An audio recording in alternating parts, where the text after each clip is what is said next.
বস্তাবন্দি দেহ উদ্ধারের ঘটনায় হামিদপুর থেকে গ্রেপ্তার এক ব্যক্তি। ধৃতকে সোমবার দুপুর 3টে নাগাদ 4 দিনের পুলিশ হেফাজতের নির্দেশ দেন কান্দি মহকুমা আদালত। প্রসঙ্গত, শনিবার সকালে ভরতপুর থানার হামিদপুর এলাকা থেকে এক ব্যক্তির বস্তাবন্দি দেহ উদ্ধার করে পুলিশ জানিয়েছেন, মৃতের নাম দীনবন্ধু পাল। আর এই খুনের ঘটনায় উত্তেজিত গ্রামবাসীরা অভিযুক্ত করুণা বাগদিকে মারধর শুরু করে।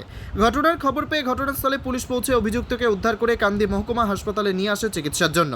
অভিযুক্তের চিকিৎসা হওয়ার পর সোমবার দুপুরে ধৃতকে ভরতপুর থানার পুলিশ 7 দিনের পুলিশি হেফাজতের আবেদন জানিয়ে কান্দি মহকুমা আদালতে তোলা হলে বিচারক সমস্ত কাগজপত্র খতিয়ে দেখে 4 দিনের পুলিশ হেফাজতের নির্দেশ দেন।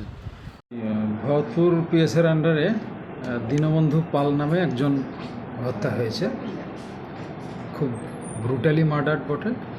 এখন তার ভিত্তিতে আপাতত একজন আসামি করুণা বাগদি যাকে ফরওয়ার্ড করে পাঠিয়েছে এবং আরও অন্যান্য আসামি আছে। একজনই এসছে আপাতত, যার আমরা অফেন্ডিং ওয়েপন রিকভারির জন্য 7 দিনের পিসির প্রেয়ার করেছিলাম। এখন লার্নেড এসিজে 4 দিনের প্রেয়ার অ্যালাউ করেছেন। ইনভেস্টিগেশন চলছে, দেখা যাক। মুর্শিদাবাদ থেকে রাজকুমার দত্তের রিপোর্ট, পিবি বার্তা।